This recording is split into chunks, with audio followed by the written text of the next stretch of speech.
সম্পূর্ণ নগ্ন অবস্থায় আল্ট্রাভায়োলেট আলোর সাহায্যে মেয়েটির শরীর পরীক্ষা করে দেখা হয় তার শরীরের কোনো অংশে বীর্যের কোনো চিহ্ন রয়েছে কিনা। কোনো সময় ধর্ষণের চেয়েও খারাপ কিছু ঘটতে পারে একটি মেয়ের সঙ্গে। যখন কোনো মেয়ে ধর্ষণের অভিযোগ নিয়ে পুলিশের দ্বারস্থ হন, তখন সত্যিই তিনি ধর্ষিতা হয়েছেন কিনা তা জানার জন্য চলে তার ডাক্তারি পরীক্ষা। সেই পরীক্ষার সময় যে ধরনের লাঞ্ছনার সম্মুখীন হন সেই মেয়েটি কখনো কখনো তা মূল লাঞ্ছনার ঘটনার চেয়েও বেশি লজ্জাজনক। কিভাবে হয় একজন ধর্ষিতার ডাক্তারি পরীক্ষা?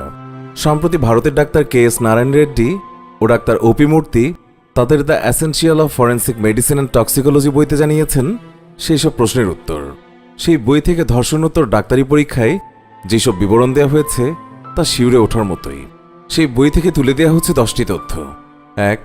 ডাক্তারি পরীক্ষার সময় একটি একটি করে ভিকটিমকে তার সমস্ত পোশাক খুলে দিতে হয় একজন ডাক্তারের উপস্থিতিতে। একটি কাগজের টুকরোর উপর দাঁড়িয়ে এই কাজ করতে হয়, যাতে পোশাক খোলার সময় মেয়েটি শরীর থেকে নিচে খসে পড়া যে কোনো কিছু বা সমস্ত কিছু ল্যাবরেটরিতে পরীক্ষার জন্য সংগ্রহ করা যায়। শরীরে লেগে থাকা রক্ত, বীর্য, কাদা, ঘাম যা কিছুই অপরাধের প্রমাণ হিসেবে কাজে লাগতে পারে সংগ্রহ করা হয় মেয়েটির শরীর থেকে। 2.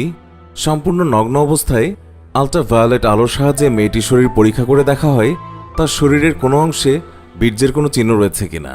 3. শরীরে তৈরি হওয়া যে কোনো কাটা, ছড়া, ছাল উঠে যাওয়ার মতো ক্ষতস্থান যেগুলো ধস্তাধস্তির ফলে তৈরি হতে পারে সেগুলোকে খুঁটিয়ে দেখে পরীক্ষা করা হয়। 4. শরীরের আঘাতপ্রাপ্ত অংশগুলি, বিশেষত যৌন অঙ্গের ক্লোজ আপ ছবি নেওয়া হয়। 5.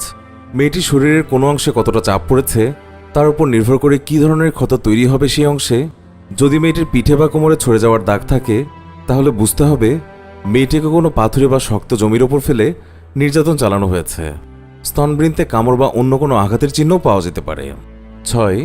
তবে সাধারণত লাঞ্ছিতার 3/1 অংশের শরীরেই এই ধরনের কোনো ধস্তাধস্তির চিহ্ন দৃশ্যমান হয় না, কারণ ধর্ষণের সময় মেয়েরা ভয়ের চোটে সাধারণত আক্রমণকারীকে খুব একটা বাধা দেয় না। বিশেষত মেয়েটির মাথায় যদি আঘাত করা হয় কিংবা গলা চেপে ধরা হয় তাহলে তার বাধা দেওয়ার ক্ষমতা কিংবা সাহস অনেকটাই কমে যায়। সেই সব ক্ষেত্রে তার শরীরের অন্যান্য অংশে তেমন গুরুতর আঘাতের চিহ্ন পাওয়া যায় না। 7. মেয়েটির যৌনকেশ খুঁটিয়ে পরীক্ষা করে দেখা হয় সেখানে কোনো পুরুষের যৌনকেশ কিংবা ধুলাবালি ইত্যাদি লেগে রয়েছে কিনা।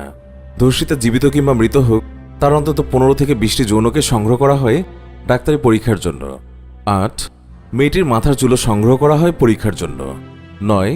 ধর্ষিতার যৌনকেশ কিংবা যোনির আশেপাশে বীর্যের কোনো লক্ষণ দেখা যাচ্ছে কিনা তা খুঁটিয়ে দেখা হয়।